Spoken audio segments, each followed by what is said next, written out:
बिल्कुल इस बार में कोई दो राय नहीं है। कल हमारे पुलिस विभाग के लोग यहाँ पे आए हुए थे। उन्होंने कहा कि आपको अपनी परमिशंस जो हैं वो लेनी होंगी और आपको जो है ये धरना, अगर आपका परमिशन नहीं है तो धरना स्थल आपको छोड़ना होगा।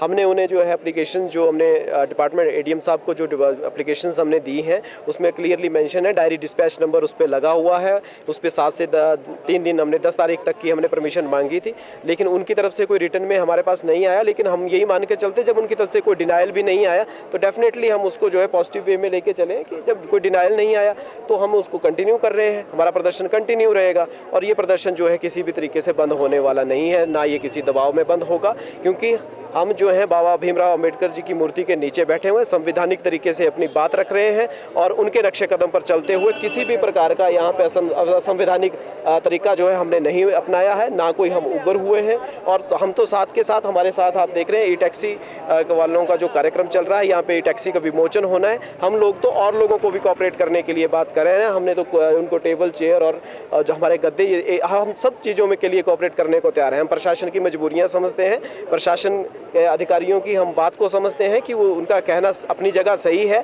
वो एक सीमित दायरे में बंधे हुए हैं। लेकिन हम भी अपनी तरफ से प्रयास कर रहे हैं कि किसी भी प्रकार की जो है कोई घटना घटित ना हो। हमारे लोग जो हैं डे नाइट धरना स्थल पे रहते हैं, हमारी व्हीकल्स यहाँ रहते हैं। पूरी तरीके से जो है प्रोटेक्शन जो है हम फीमेल बीटीज़ को भी दे रहे हैं, मेल बीटीज़ को भी दे रहे हैं। तो इस तरह से घबराने की ज़रूरत ना प्रशासन को है, सिर्फ गौर करने की ज़रूरत है। तो हमारी मांगों के ऊपर गौर करने की ज़रूरत है, जो कि बिल्कुल छोटी सी मांग है। अब व्यावसायिक शिक्षकों ने आर पार की लड़ाई का ऐलान कर दिया है। अब कोई समझौता बीच में नहीं होगा। माननीय मंत्री जी ने कहा था मेरा फेस रिटर्न है।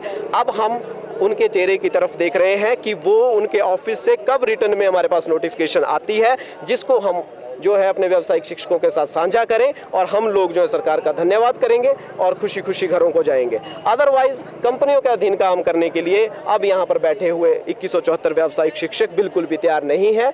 हम जो है घर जाने के लिए तैयार हैं, लेकिन अब कंपनियों की गुलामी नहीं होगी।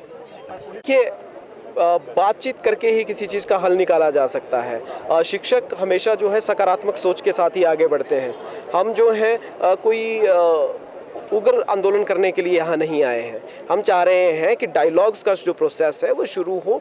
माननीय शिक्षा मंत्री जी, माननीय सीएम महोदय हमसे आकर बात करें, एक डायलॉग प्रोसेस शुरू करें, डिपार्टमेंट के लोगों को साथ बैठाएं, एजुकेशन डिपार्टमेंट के लोगों को साथ बैठाएं, हमारी टीम साथ बैठें। जब हम सब एक साथ बैठेंगे तो डेफिनेटली कोई ना कोई वे आउट निकलेगा।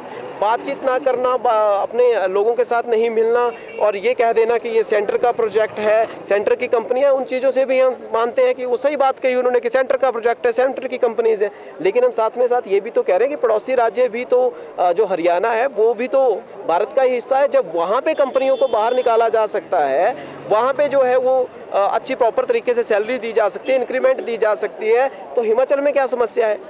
अब गुमराह करने की जहाँ तक हम बात करें विभागीय अधिकारियों द्वारा, तो आप लोग सोचिए कुछ ही दिन पहले एक स्टेटमेंट जो है वो न्यूज़पेपर में आता है कि हरियाणा की हालत बहुत बुरी है, हरियाणा में जो है वो लोगों को सैलरीज नहीं मिल रही हैं।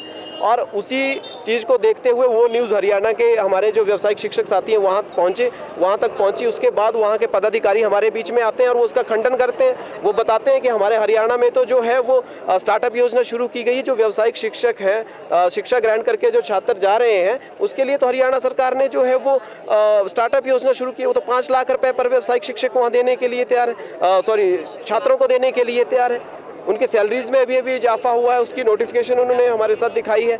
अपनी सैलरी स्लिप्स वो लोग हमारे बीच लेके आए हैं, जो कि हमने मीडिया के बंधुओं को भी दिखाई हैं, कि वो भी हमने जो है वो सीएम महोदय तक भी पहुंचाई हैं, एजुकेशन मिनिस्टर साहब तक भी पहुंचाई हैं। जब वहाँ पे कोई समस्या नहीं आ रही है तो कहीं ना कहीं विभागीय अधिकारियों का ये बयान कहीं ना कहीं सरकार को गुमराह करने की कोशिश की जा रही है। हम सीधे तौर पर कह रहे हैं इसमें सरकार का दोष नहीं है। जब तक सरकार के पास विभागीय अधिकारी सही जानकारी नहीं पहुँचाएंगे उस पर फैसला नहीं आ सकता है।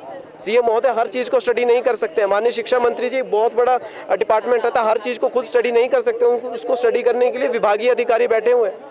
विभागीय अधिकारियों को सही जानकारी जो है जब तक वो नहीं पहुंचाएंगे तब तक जो है व्यावसायिक शिक्षकों के बीच में और सरकार के बीच में थोड़ी सी असमंजस की स्थिति बनी रहेगी। लेकिन हमने हर मंच से सरकार की तारीफ की है। सरकार कर्मचारी हितैषी रही है, बहुत से डिसीजन सरकार ने जो है वो हमारे कर्मचारियों के हित में फैसले लिए। ओपीएस जैसे बड़े बड़े मसले हल हुए हैं। हमारा मसला तो बिल्कुल छोटा सा है, ना तो हम कोई इंक्रीमेंट की बात करेंगे ना पॉलिसी की, छोटी सी बात करें, कंपनियां बाहर करिए, उसके आगे जो है हम कोई डिमांड आपके साथ नहीं है। अगर इसकी देखिए सर, माननीय मुख्यमंत्री साहब से हम लोग मिले हैं, लेकिन हमारी प्रॉपर तरीके से जो है वो बैठक नहीं हो पाई है जिस तरह से हम चाह रहे थे। अभी तक उस तरह की कोई बैठक जो है माननीय सीएम महोदय से नहीं हो पाई है।